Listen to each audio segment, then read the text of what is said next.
Boa tarde a todos. Estamos iniciando, então, mais uma live aqui do Lead Futuro, Rio de Janeiro. Hoje nós temos a honra de contar com a presença do Sérgio Real. O Sérgio é o presidente executivo do Santander.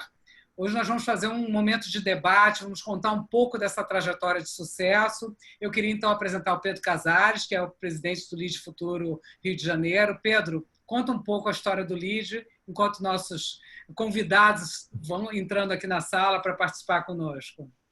Perfeito, André, obrigado. Bom, boa tarde, né? Meu nome é Pedro Casares, eu sou head aqui do Lead Futuro Rio de Janeiro. E para quem não conhece ainda o Lead Futuro, é uma organização que reúne empreendedores e intraempreendedores com o objetivo de, principalmente, disseminar conhecimento, fomentar conexões e fortalecer esse ecossistema de negócios e business para a futura geração, né, do Brasil. Antes de começar, eu queria agradecer a todos os presidentes que divulgaram e estão aqui presentes hoje para esse evento nacional, também todos os filiados do Brasil, e um agradecimento especial ao membro do Conselho do Lead Futuro aqui do Rio de Janeiro e colaborador do Santander, o João Adolfo Bilac, que fez essa ponte aqui com a gente hoje e ajudou a viabilizar o evento.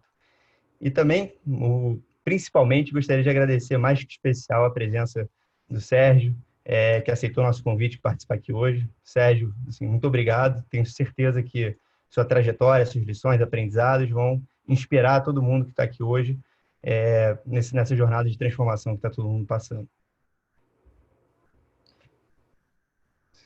André, você está no mute? Podíamos começar, então.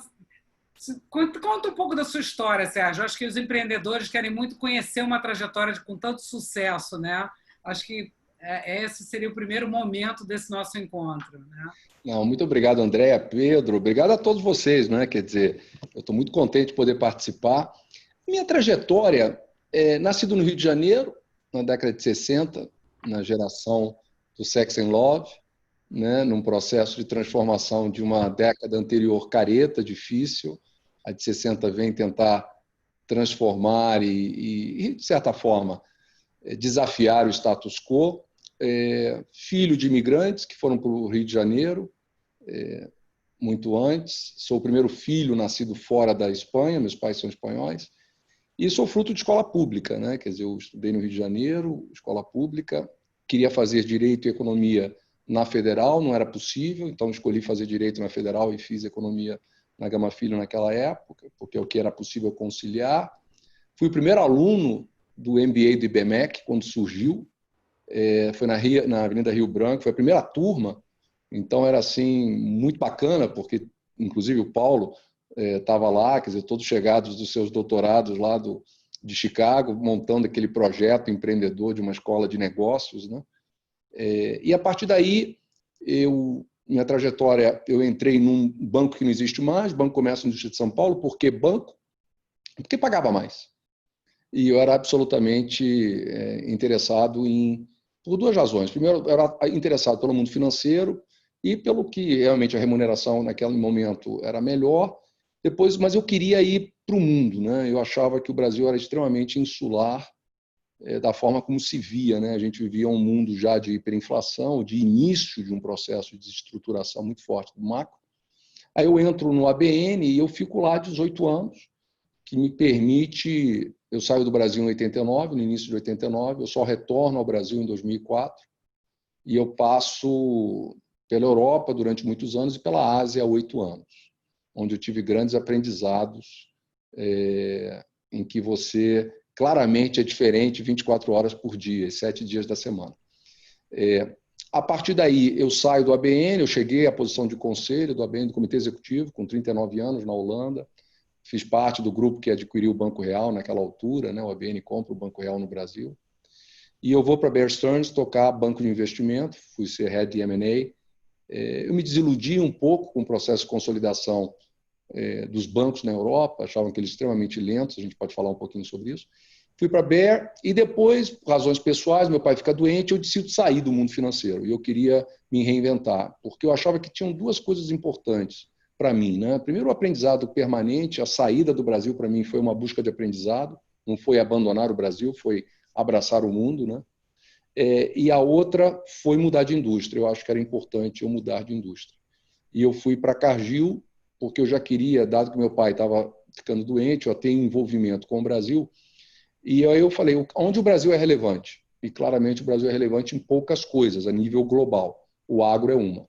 E naquela altura, então eu fui para a Cargill, fiquei lá um bom tempo, viro CFO global da Cargill, entro no conselho da Cargill também, entre São Paulo e Minneapolis, passei depois de novo, meu pai falece, vou viver nos Estados Unidos, e depois volto para o Brasil, obviamente com a doença da minha mãe. E aí faço a reestruturação de uma empresa que se chama Mafrig, que estava num processo muito difícil, e volto para banco no Santander. E você vê essa trajetória, entro no Santander como presidente do conselho e acabo sendo seduzido para voltar para a posição executiva em 2016. Então essa foi mais ou menos a trajetória do Sérgio.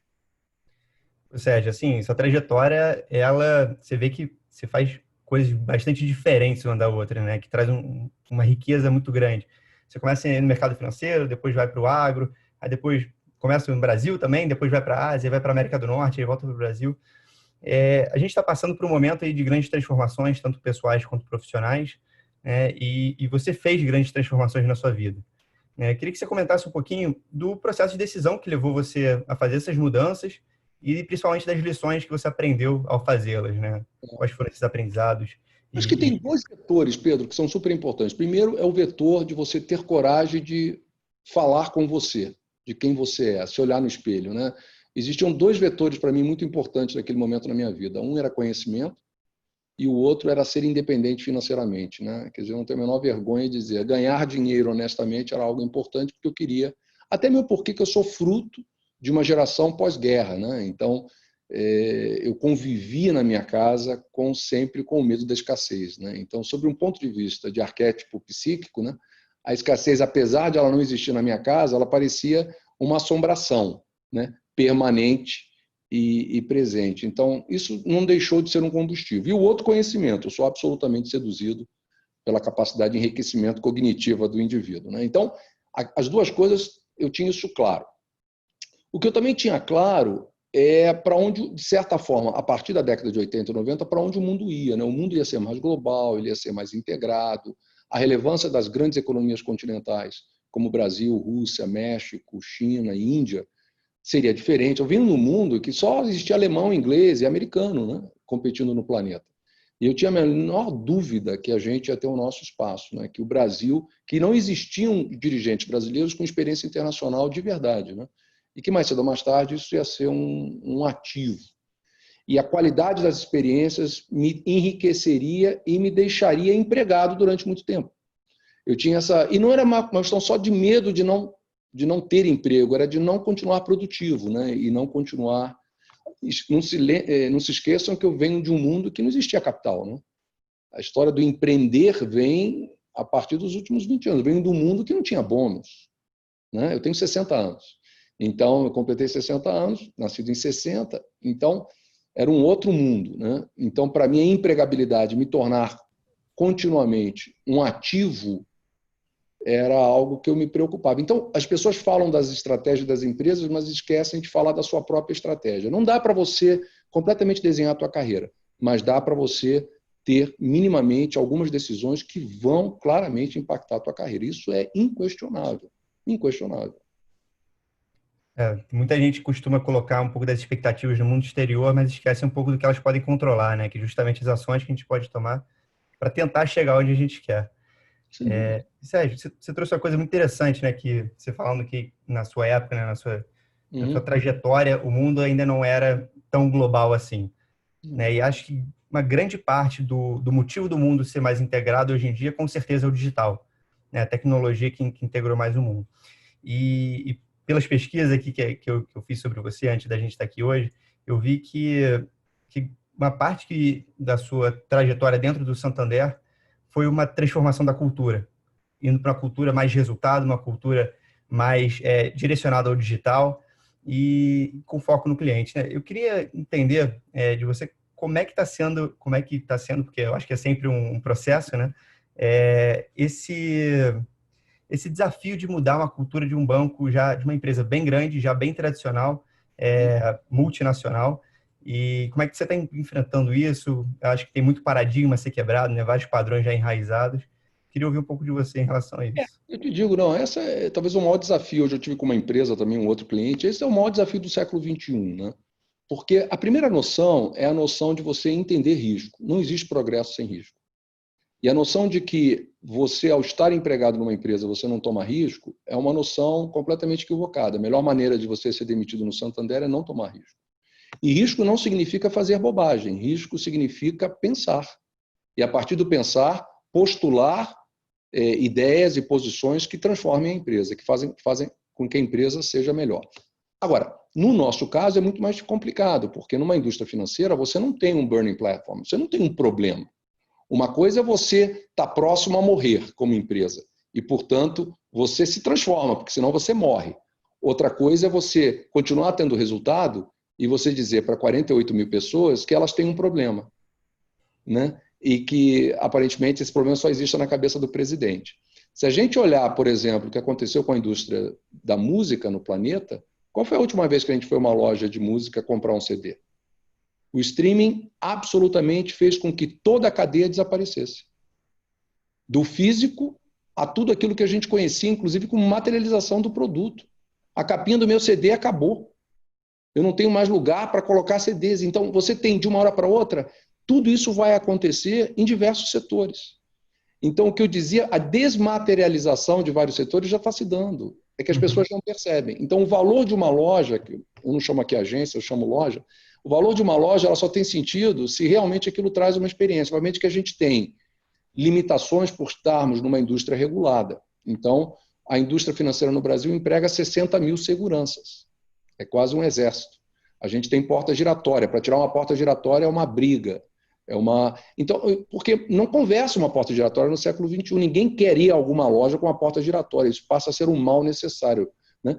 Então, assim, eu comecei a demonstrar para as pessoas que o nosso modelo estava sendo desconstruído da mesma forma como o da música. As pessoas precisam de serviços financeiros, elas não precisam de bancos, né? E tem uma grande diferença entre eu preciso de um serviço financeiro. Então, quando você começa a perceber que, opa, peraí, tem um monte de gente, e o consumidor em particular, ele começa a tomar a decisão que ele não precisa de você, dá um frio na barriga. E esse frio na barriga, ele tem que ser demonstrado através de várias formas, inclusive rituais, né? Quer dizer, no final, as pessoas são muito ritualísticas, né? E eu fiz questão de desenhar processos em que as pessoas, não só eu me desconstruía como presidente, ou seja, a desconstrução da deferência é super importante. O banco olhava para o cliente de cima para baixo, né? E agora o cliente mudou, né? Mudou. Então, esse foi um processo que continua. É difícil, mas é extremamente você poder... A gente fala assim, o Santander se tornou uma alternativa, né? Quer dizer, quando eu comecei, existiam 2 grandes bancos privados e 2 grandes bancos públicos. Nós estávamos lá, mas não éramos uma alternativa. Hoje a gente é uma alternativa séria, crível e que faz a diferença. Então, isso para a sociedade como um todo já é um ganho. Tem uma frase sua, né, que é: o desempenho é o maior equalizador que pode existir para qualquer profissional. O resultado fala mais alto. Como é que você coloca essa cultura dentro da sua empresa? Como é que você motiva as suas lideranças para que elas entendam e consigam passar isso em todos os níveis? Muito bom, André. Tem 2 coisas. E junto com essa frase, eu tenho... Aqui todo mundo pode ser quem é. Então, o que eu peço é que as pessoas não entrem na empresa tentando performar a persona. E que elas entrem na empresa sendo quem elas são. Ou seja, o cachorrinho que está doente, o marido que a gente está numa relação ruim, a mulher que você detesta, a tua esposa, não está funcionando, o filho doente, e por aí vai. Não dá para entrar uma outra pessoa. Essa história de ser profissional e robotizar é deixar o melhor de quem você é fora da empresa. Então, assim, eu sempre digo, quando a pessoa começa com a conversa, não, mas isso aqui a gente tem que tratar no âmbito profissional. Não, tudo que é relevante tem que ser pessoal. Senão não tem importância. O ser pessoal não significa que você diminua a qualidade da discussão.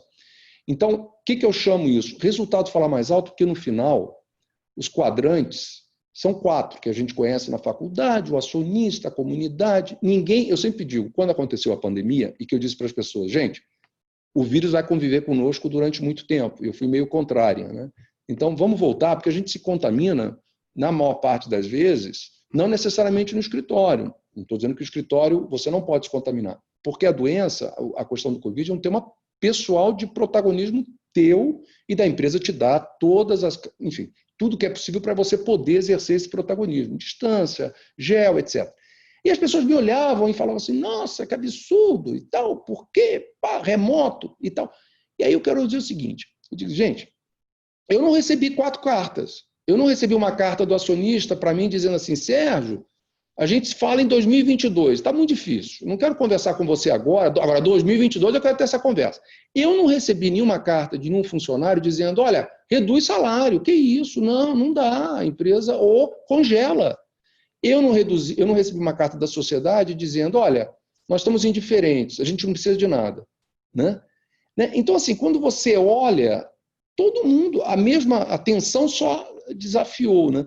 E eu coloquei isso, Andréa, muito também no contexto da nossa agenda de diversidade, que é, quando você pode ser quem você é, o meu trabalho é desconstruir qualquer bloqueio a qualquer pessoa, por mais diferente que ela seja, a ser dar o seu melhor.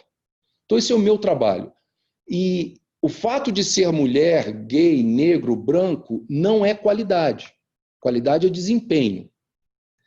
E o diferencial de uma cultura é que esse desempenho não seja impactado por quem você é. Então, se a cultura permite que você possa desempenhar em condições absolutamente iguais, essa é a cultura que eu quero construir, essa é a cultura que nós construímos no Santander. Então, assim, e essa é uma cultura de responsabilização do indivíduo. Esse é o século do indivíduo. Trabalhando no coletivo, trabalhando em redes. Acabou a noção da empresa provedora em que vai lhe dizer, e esse protagonismo vai desde o seu treinamento, que aqui você escolhe o que você quer ser treinado, eu não peço. Nós temos uma academia Santander que você escolhe a tua trilha, você busca a tua certificação, agora, você também tem que se responsabilizar pelo resultado da tua carreira. Né? Então, é nesse contexto. Né? E desempenho aí fala mais alto, porque ele equaliza. Quando você entrega, não tem jovem, velho, gordo, magro, negro, branco, mulher e homem, hétero ou gay. Somos todos iguais. O resultado é resultado. O resultado é resultado. E a forma como ele é feito é tão importante quanto o número. Então, o meu trabalho é desconstruir barreira. É asfaltar as autobans aqui dentro. Muito bom. Eu vou te interromper, Pedro. Eu vou perguntar o papel das mulheres, porque eu adorei saber que a gente tem um percentual de mulheres muito importante dentro do banco e que isso vem crescendo. Quer dizer, não é porque está se dando nenhuma vantagem para as mulheres estarem entrando, não, mas me conta um pouco disso. Aqui. Não, nós colocamos, a gente se colocou meta porque sem meta a gente não vai conseguir medir. Aquilo que você não coloca como objetivo, você não mede. E não pode ficar simplesmente na teoria das intenções, tem que ir para a teoria. Eu não acredito em cota, pessoalmente, entendo os argumentos da cota, mas eu acho que a meta significa um direcionamento de objetivo e, a partir daí, você tem que criar um mecanismo com que aquilo realmente ocorra. Então, o que acontece? A primeira parte que a gente faz aqui com a mulher também, André, fora outras coisas, é aquilo que é óbvio, né? A gente busca sempre ter mulheres nas listas de sucessão, isso é o óbvio. O maior desafio é a mulher se desconstruir. O que eu quero dizer com isso? E a pandemia deixou isso muito claro. Quando o homem e a mulher foram para casa, pós-pandemia, adivinha quem se ocupou da educação dos filhos? A mulher. E enlouqueceu, porque é uma loucura colocar uma criança focada numa tela. E a pergunta que eu faço, por que a mulher, às vezes, se apropria? Parte disso é, obviamente, a sua própria construção. Nós somos frutos de uma construção passada. Então, eu preciso que a liderança no Santander construa o futuro dessa mulher, em que as escolhas são feitas de forma diferenciada. Por que a gente está no Brasil, em que a mulher tem que ficar na gravidez 4 meses fora, e por que não é uma escolha do casal?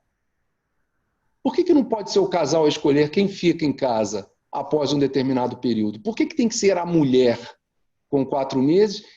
Pensar que isso não tem um impacto em alguma... Lógico que tem, pelo menos naquele ano, para ela própria, né? Então a gente acaba colocando, então eu ajudo as mulheres a fazerem escolhas pela sua carreira também, que elas não desistam das suas carreiras e que elas se desconstruam esses arquétipos que foram trazidos pela avó, pela mãe, pelo pai e pelo irmão e que ela, em algum momento, diga para o marido, olha, não, você que vai cuidar aqui da educação, porque eu tenho um projeto grande lá, eu estou no meio de uma confusão no Santander, eu tenho que ir para lá, inclusive escritório. Então, você vai ter que cuidar disso. Então, esse é o trabalho, muitas mulheres, quer dizer, eu entendo, por exemplo, aqui, quando uma mãe tem um problema com o filho, vai embora para casa, não precisa, não tem que ter culpa, desconstrução da culpa, poder atender um telefone do filho numa reunião é profissional, sim, porque o filho liga para a mãe, eu ligo para a mãe, eu ligava para minha mãe, eu ligava para meu pai. Isso é transcendental, isso aí a gente não vai resolver. Então, começar a desconstruir essas bobagens todas para que a mulher também consiga desenvolver o seu novo, como eu digo, o novo modelo. Porque eu sou da época que mulher que tinha êxito em carreira executiva, ela fazia exatamente igual o homem fazia, ela se masculinizava. Ela era dura, ela falava alto, ela batia na mesa. A mulher ficou durante muito tempo sem um referencial do que é ser uma mulher efetiva líder. Existem vários exemplos hoje, graças a Deus. Graças a Deus. Então, eu promovo muito isso dentro do Santander. Se desconstruam e construam essa nova líder mulher, escolhendo sim pela carreira. Muito bom ouvir isso. Excelente. E Sérgio, acho que, né, faz completo sentido, né, principalmente no mundo hoje em dia, e fazendo até conexão com a primeira pergunta, né, numa cultura de inovação, numa cultura de resultado, é preciso ter diversidade, né, pessoas diferentes, olhando sobre diferentes perspectivas sobre o mesmo problema, chegando a soluções criativas. É só assim que a gente consegue, né, evoluir mais rápido. E no final do dia, o que é o Lead Futuro? Ele é uma organização que tem justo esse objetivo, né? Juntar pessoas boas de diferentes experiências, diferentes segmentos, etc. E fomentar essa conexão para gerar um ambiente mais rico, um país mais rico. E, assim, muitos filiados chegam para mim e falam, eles só vão para eventos que são da área deles. E eu acho que eles perdem muito com isso. Os eventos que eu mais gosto são os eventos que têm nada a ver com a minha área. Então, Sérgio, queria perguntar para você, como é que você vê a importância dessa conexão e troca com pessoas que pensam diferente de você, que têm essas experiências diferentes, e como é que isso é visto também dentro do Santander, né? Principalmente com esse olhar da cultura de inovação que você está implementando no banco. A gente tomou trilhas, uma das trilhas nossas de universidade, de diversidade, é a busca de pessoas com formação acadêmica completamente diferente. Aqui, normalmente, quem vai para banco ou mercado financeiro, ou você faz administração, ou você faz algo que te dá opções, porque você não quis decidir. E são pessoas que tendem a navegar e não saber necessariamente, com todo o cuidado da generalização, porque ela em si é totalmente equivocada. Então, assim, na questão do Santander, a gente vem buscar não só a questão da experiência acadêmica diferente, mas experiências de vidas diferentes. Você hoje se enriquece através de experiências, não através... Porque eu acho que as próprias universidades, elas estão passando pelo seu processo de música, pelo seu streaming. Quer dizer, por que nós não podemos estar, se eu faço economia, eu não posso estar cursando esse curso em salas de escolas diferentes, de universidades diferentes? Por que eu preciso estar atrelado a uma única escola? Por que a fluidez do meu aprendizado não é uma fluidez muito mais voltada em redes do que propriamente do que seria aquele estabelecimento rígido de tijolo? Então, assim, as universidades daqui a 100 anos vão ser outra coisa, nós só sabemos disso, nós não sabemos exatamente o que vai ser. Agora, o que eu sei é que a relevância da experiência vai ser infinitamente maior do que puramente a questão acadêmica, né? Eu acho que Bill Gates é um grande exemplo disso, quando ele sai de Harvard, né? Ele não para de aprender porque saiu de Harvard. Então, assim, a questão da universidade, ela conversa com a tua fome de aprender. Obviamente que ela te dá a chancela, ela enobrece aqueles anos de aprendizado, mas ela não termina, muito pelo contrário. Ela nem começou. Né? Então, eu acho que essa questão da curiosidade ilimitada nas pessoas, eu vejo isso nas entrevistas, não tem nada mais importante. E na questão do eu não participo de lives que não tem a ver com a minha área, é o maior fator de emburrecimento que a pessoa pode decidir que quer. Da mesma forma que eu também deleto do meu Face uma pessoa que não pensa igual a mim. Então, esse mundo bolha, ele é extremamente confortável, porque ele basicamente não te força e não te gera o que eu chamo aqui do desconforto construtivo. O desconforto construtivo é desafiar as tuas verdades, o teu processo cognitivo. E esse é um processo muito difícil, né? Porque nós todos temos âncoras, né? Das nossas verdades, né? Então, assim, e está mais do que provado, Pedro, numa organização, o equilíbrio entre a especialização e a lateralidade é talvez o equilíbrio mais difícil de você encontrar num executivo e numa executiva. E até num empreendedor. E o empreendedor bom, ele se cerca, na realidade o que ele faz é que a equipe dele basicamente dá a ele ou a ela a lateralidade que ele não tem. Esse é aquele que é capaz de ter autoconhecimento. A maioria não tem. Só se dá conta quando quebra. Então, assim, esse autoconhecimento é fundamental. E outra coisa que é importante, exercício de humildade. Quando eu saí da Bear Stearns e fui para a Cargill, apesar de ter ido para uma posição sênior, eu era o que menos sabia nas salas de reuniões. Doía para burro. Eu não era capaz de diferenciar uma soja de um milho de diversas espécies de algodão. Não era capaz de... Então, era o que menos sabia. E você ser confrontado com a tua limitação, principalmente quando você começa a se sentir importante, você acha que já aprendeu muita coisa, é a melhor coisa para você se resetar e voltar a criar o combustível necessário a voltar a aprender. Muito bom. É justamente isso, cara.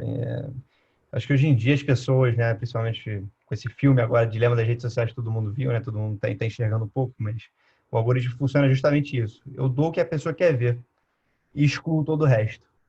Então a gente está criando uma geração, né, extremamente politizada, né, e acho que a grande pergunta aqui para empreendedores é como é que eu quebro um pouco isso na minha empresa e integro mais do que excluo o que pensa diferente de mim, né? Eu acho assim, Pedro, se você me permite, eu acho que nem é politizada porque falta a riqueza da dúvida, né?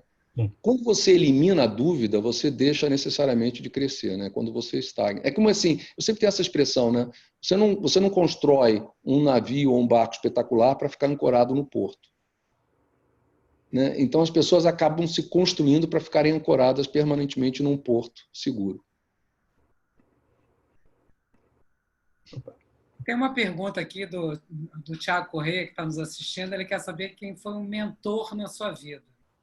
Tem alguém que poderia, assim, que segue sendo, ou que tenha sido importante em algum momento da sua carreira? Eu acho que não teve um, Thiago. Acho que foram todas as pessoas que viram em mim algo que eu não era capaz de ver.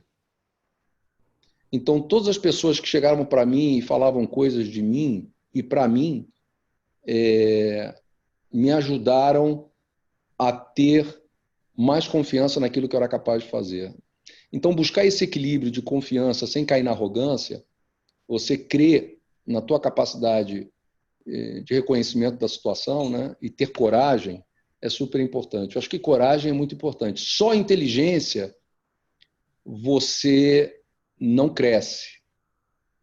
Coragem com inteligência é transformacional, né? E coragem, ela exige, e coragem no sentido mais amplo da palavra, e não romântico, não é pegar a espada, não virar Dom Quixote, mas coragem no sentido de desafiar os teus próprios medos, né?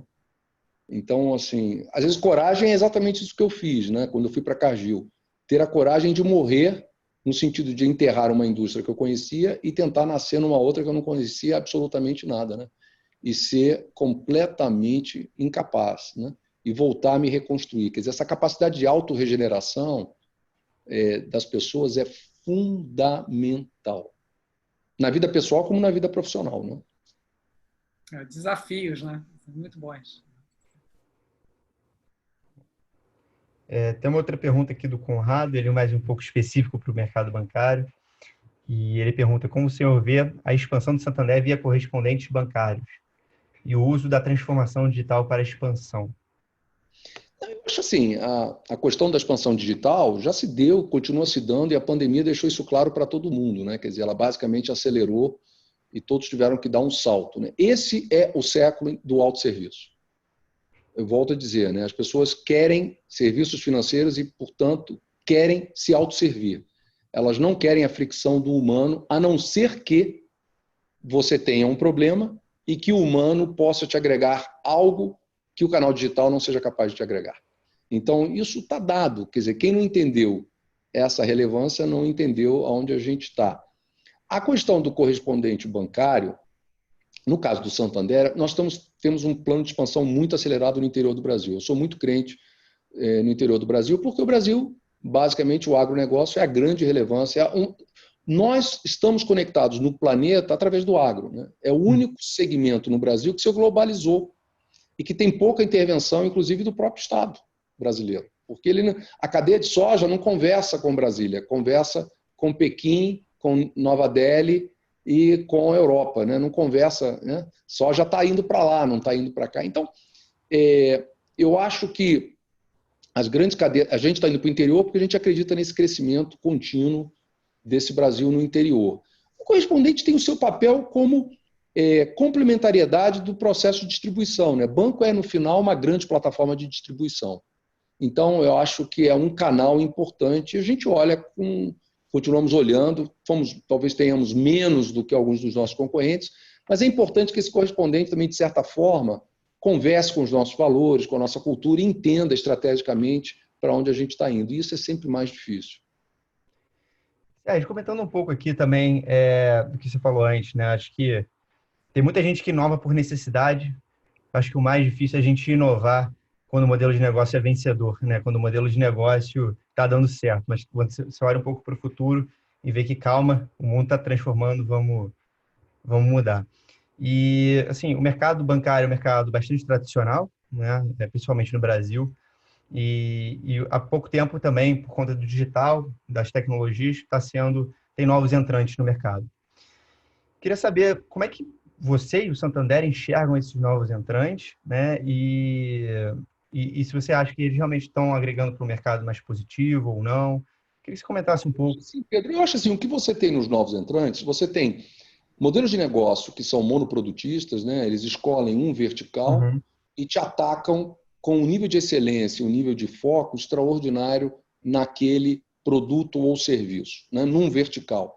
E quando você tem uma plataforma de serviços financeiros maior, você corre o risco de ser bom em muita coisa, mas não conseguir ser excepcional em algumas coisas. É o desafio do vertical com o horizontal. Sim. Tendo dito isso, então eu acho extraordinário, porque na realidade você passa a ter alguém trazendo calor e mostrando para você que a tua fronteira ótima está longe de ser ótima. Nos diferentes pontos de negócio. Nos né? diferentes Vai melhorando em todos. Extraordinário. Tendo dito isso, quando você traz isso para o consumidor, isso tem o seu prazo. Então, todas as empresas aprendem. Hoje, a capacidade de aprendizado vai depender da cultura e de você ser capaz de absorver e melhorar. Eu não consigo ver um mundo em que você, como consumidor, tem o teu cartão de crédito com a empresa A, teu crédito imobiliário com a B, tua conta digital com a C e o teu financiamento de não sei o que com D. Então, se o valor do bundle, se você tiver uma plataforma financeira que, na média, é muito boa e consegue competir com os monoprodutistas, você tem uma grande chance de manter esse cliente. Se você derrapa em produtos chaves e críticos, você vai perder esse cliente. E o modelo que os Estados Unidos, um JP Morgan, ou um Bank of America, se você olha para o mercado americano, eles têm sido capazes de dar a esse cliente essa capacidade, porque no final, a gente não pode esquecer que fluxo de caixa livre faz uma diferença de investimentos futuros, né? Quer dizer, se você consegue continuar gerando o que a gente vem gerando e usar esse dinheiro para retransformar a tua empresa, além de pagar os dividendos, e retransformar é diferente daquele que está continuando a pedir capital, né? Em algum momento, aquele que está pedindo capital, alguém tem que repagar aquele capital todo que foi solicitado, que vai ser ou através do mercado de renda variável, através de um IPO ou de um estratégico. Então, se a gente não perder tempo e a gente conseguir realocar esses recursos na transformação da empresa, a gente deve, na média, ser capaz de competir, não com todos os produtos, mas com a grande maioria. E aqueles que a gente não for bom em competir, let it go. Que alguém o faça melhor e a gente saia daquilo. Perfeito. Falar em competitividade, deixa eu fazer uma pergunta sobre a Amazônia, esse assunto que está tão em voga nesse momento. Queria ver um pouco a sua opinião, porque eu li uma matéria recente aí sobre o plano da Amazônia, né, da sua participação. Conta um pouco para a gente como é que a sua visão desse momento. Exatamente. O que eu acho, por exemplo, Agora eu vou tentar entrar um pouquinho numa coisa mais técnica, mas quando você olha o Brasil hoje, um dos maiores ativos do Brasil é a sua biodiversidade. O que significa isso? Significa que nós temos hoje mais ou menos 65% da Amazônia, o resto está em países limítrofes.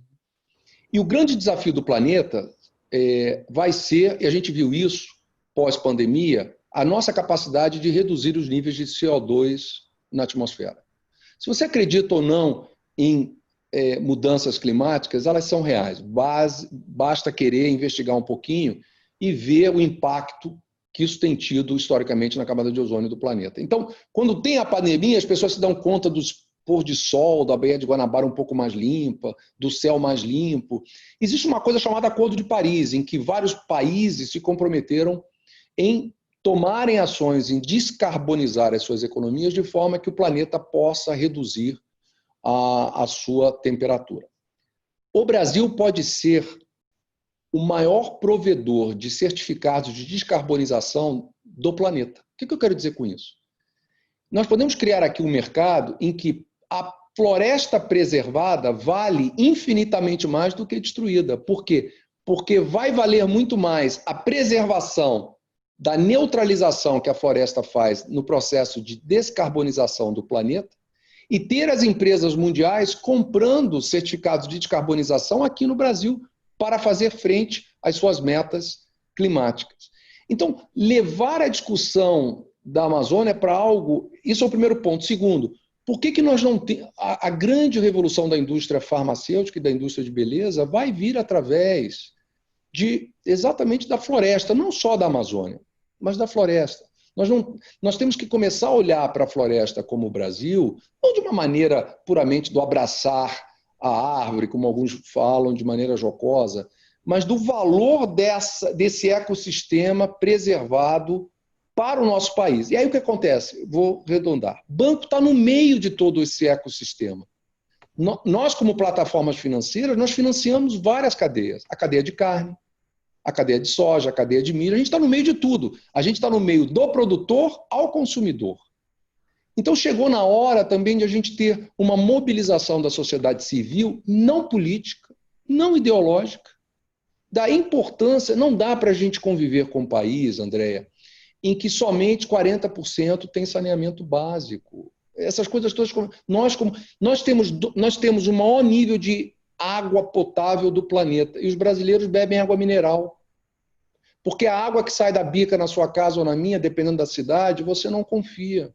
Eu sou do tempo do filtro de barro mesmo, não morri, estou aqui. Mas, enfim, mas você tem ainda várias cidades. Quer dizer, então nós temos que... O Brasil tem água, sol, isso tem um valor imensurável quando você projeta isso daqui a 100 anos. Água vai valer o que ouro valia nos séculos passados, gente. A desertificação do planeta. Quando a China compra a soja do Brasil, ela está comprando água. Porque a soja é das culturas a menos eficiente na utilização de água do solo. E o pouca terra arável que ela tem, ela prefere reservá-la para a produção de milho. E traz a soja, em outras palavras, a água da América do Sul. Mas, enfim, então aqui é negócio, está no meio do nosso negócio. Muito bom. Então, Pedro. É a grande diferença de pensar no curto prazo versus longo prazo. Né? Eu sempre falo que se você pensa no longo prazo, você já sai na frente de 99% das pessoas, que elas só estão vendo no final do dia. Visão de negócios tem que estar presente até para a preservação do planeta, com certeza. O Brasil sai ganhando ainda, né? Até na parte financeira. Exatamente. Sérgio, a gente está tentando, Pedro, e até por exemplo, aqueles que estão nos ouvindo, olhem, por exemplo, o CBio. O CBio foi o primeiro certificado de descarbonização do segmento de combustível, da indústria de etanol e das distribuidoras de combustível. Nós já somos o maior, mas aí não tem bobagem nenhuma, porque o mercado é pequeno, 100 milhões de reais. Esse vai ser um mercado de 1 bilhão. E esse certificado de descarbonização começou a ser precificado a 20 reais, hoje já vale 40. Ou seja, então isso vai ser uma tendência muito forte daqui para frente. As empresas terem metas ambientais impostas, inclusive, pelos seus próprios acionistas. Já não tem sendo, nada a ver com política governamental, é um problema da sociedade civil. Já estão sendo cobrados, né? Já estão sendo cobrados. Empresas de ESG hoje em dia tem um selo especial. Né? Total.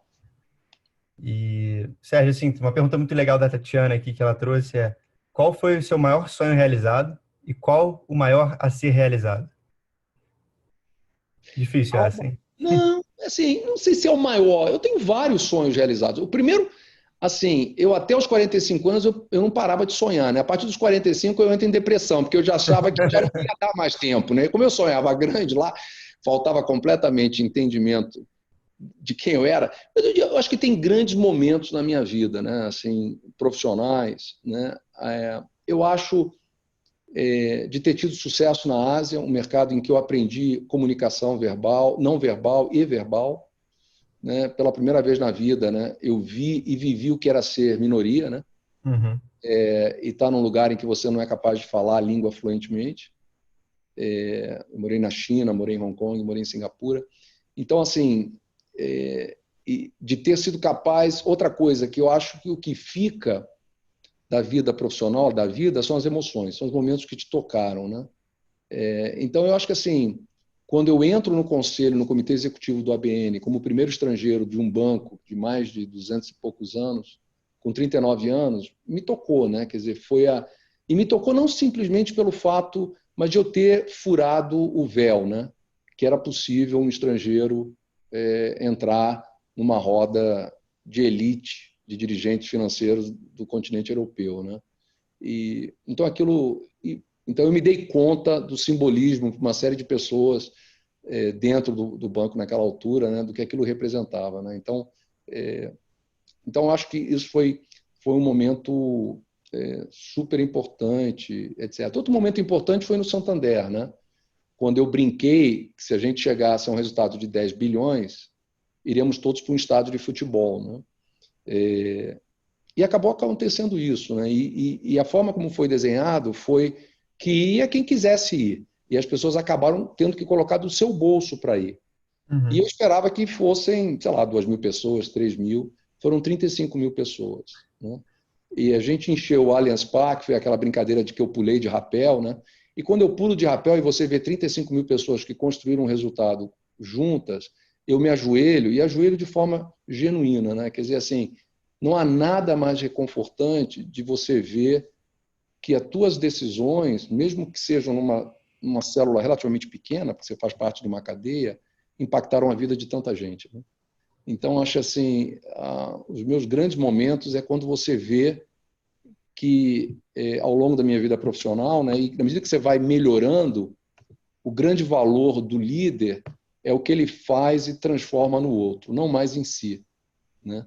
E quando você consegue tangibilizar isso, como eu consegui, tive o privilégio de ter 35.000 pessoas celebrando um tremendo variável. Nós pagamos, nos últimos 5 anos, de variável no Santander, mais de 5 bilhões de reais para os funcionários.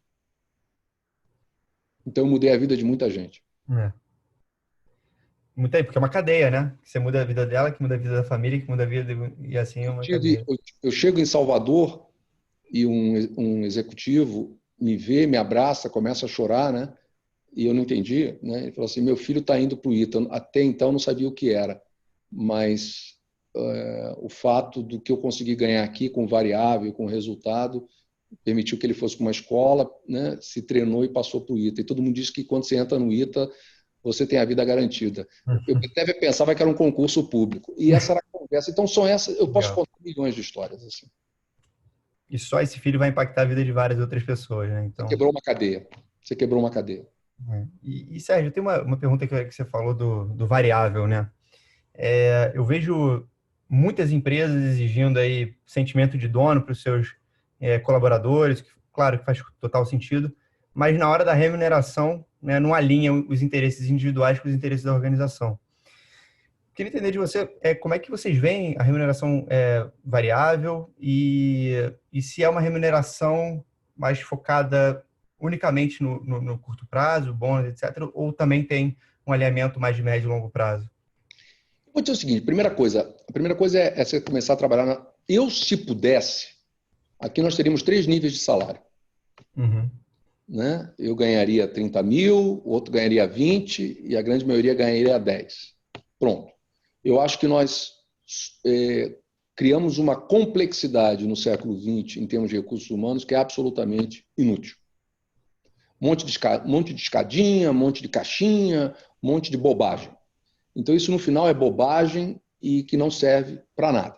Se a gente volta na questão do desempenho, o desempenho ele é função daquilo que você contribui individualmente e da tua capacidade de interagir num coletivo, definindo conforme for. Então, a questão da avaliação, nós eliminamos o 3 aqui. Né? Então, aqui você tem 1, 2, 4 e 5. As pessoas vão para a média. As pessoas, o que acontece, nós não fomos treinados a ter conversas difíceis.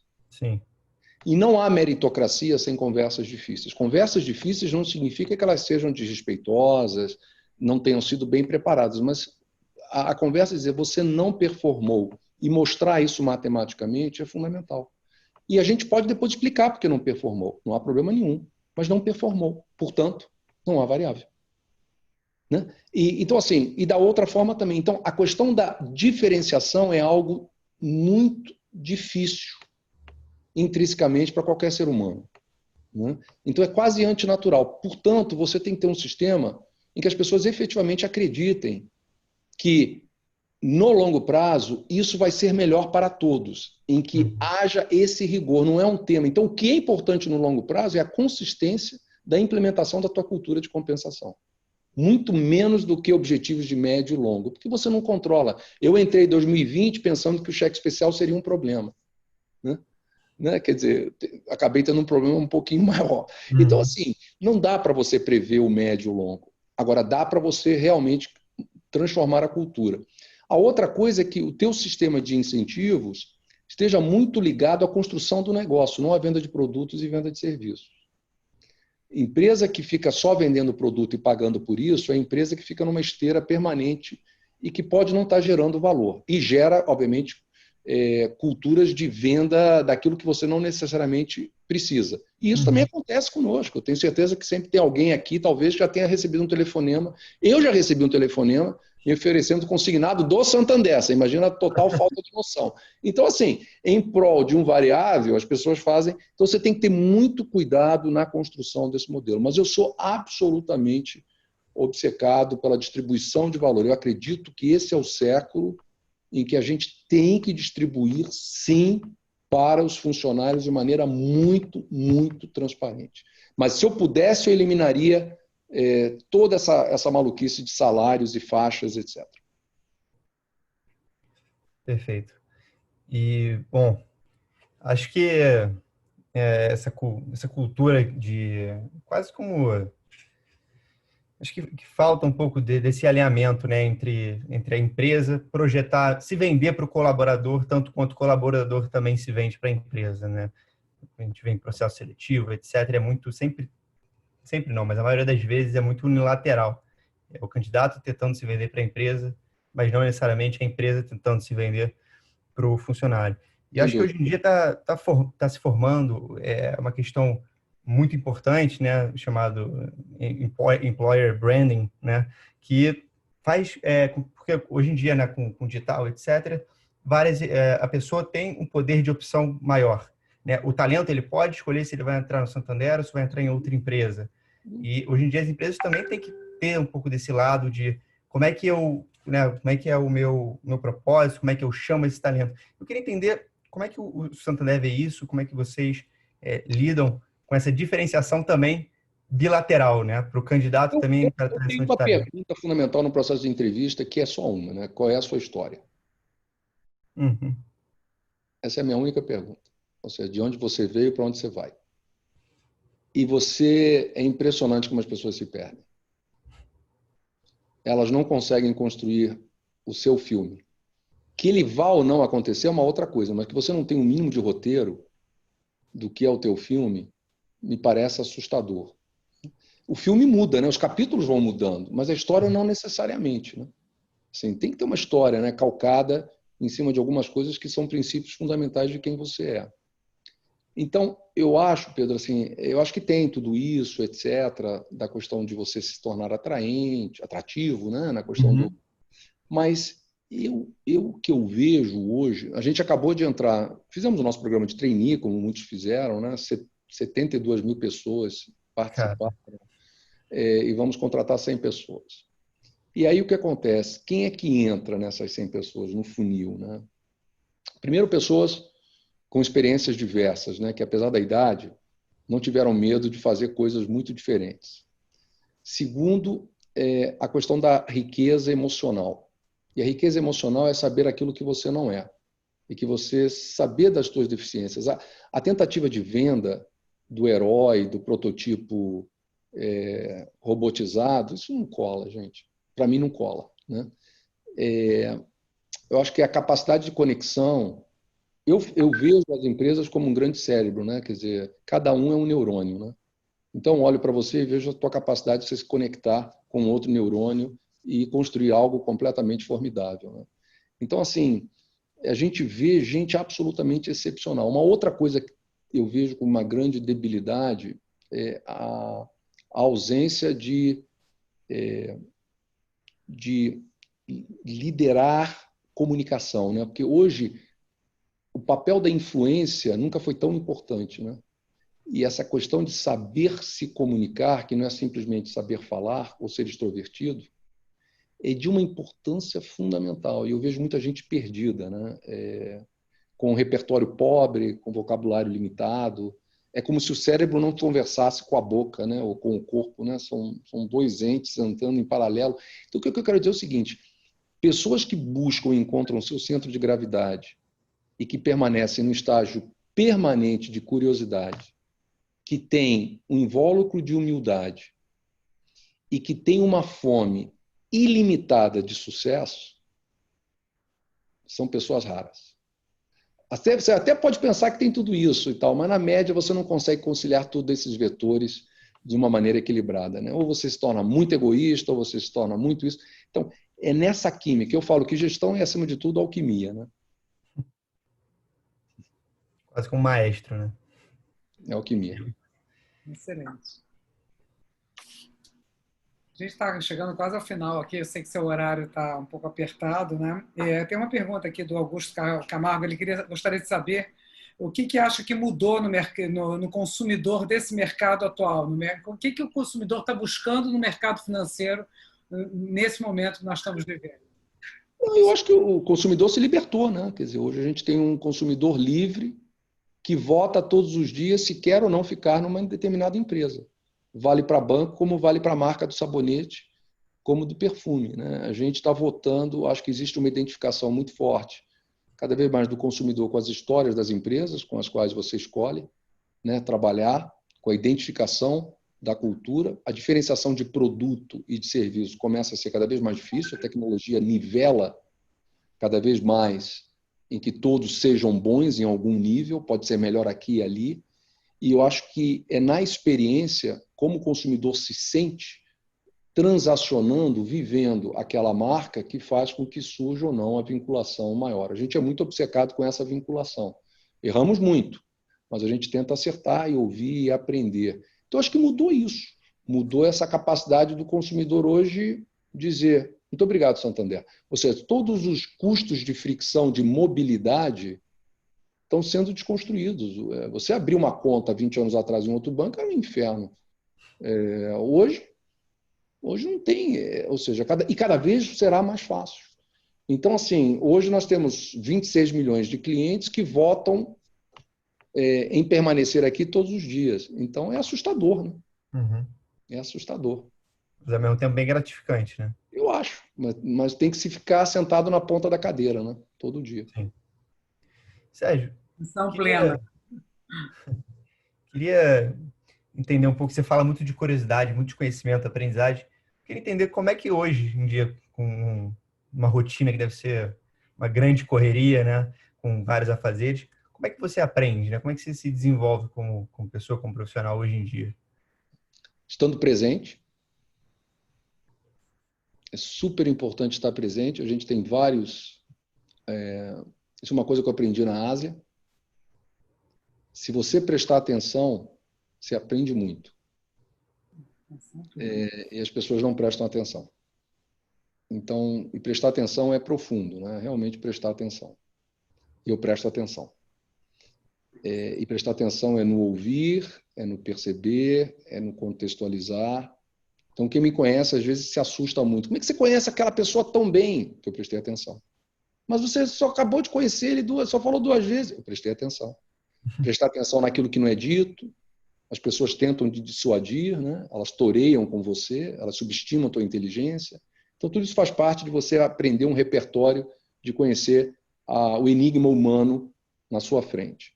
Super importante. Segundo, ter muita disciplina, porque tempo é o único recurso não renovável, né? Então, eu posso falar o que eu quiser, mas são 24 horas. Então, ter a capacidade de alocar sem me robotizar, no meu tempo de aprender, de ler, de refletir, de pensar, de olhar para fora da janela. Isso eu tenho, eu sou absolutamente disciplinado. Terceiro, nunca perder a capacidade de melhorar a qualidade das suas perguntas. O aprendizado vem a partir das perguntas, não das respostas.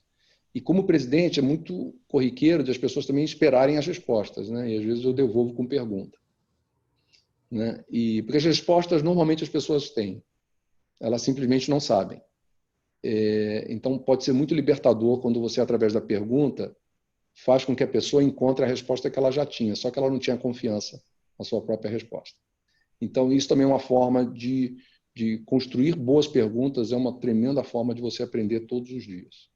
E ler tudo que você puder ler. Não bobagem de rede social, não tenho nada contra a rede social, mas ler de maneira reflexiva. Hoje o desafio das universidades é ajudar... A gente entrou em faculdades, e você também, que tinham conteúdo. Hoje talvez o maior desafio é fazer com que as pessoas pensem. Muito bom, muito bem colocado. Realmente, as pessoas precisam focar na leitura, né? Porque esse mundo com essa velocidade acaba se tendo pouco tempo para parar e para pensar e para refletir, prestar atenção. A famosa atenção plena. Adorei essa sua colocação aí, muito boa, excelente. Acho que a gente está quase terminando o tempo. Eu sei do seu próximo compromisso. Eu gostaria de fazer uma mensagem final para mais de 80 pessoas que nos acompanham aqui hoje. Depois nós vamos estar com a gravação desse encontro no canal do YouTube, no LID Rio de Janeiro, então a gente vai permitir que mais pessoas possam compartilhar de tanto conhecimento. Qual seria, assim, então, a sua mensagem final para esse grupo de empreendedores?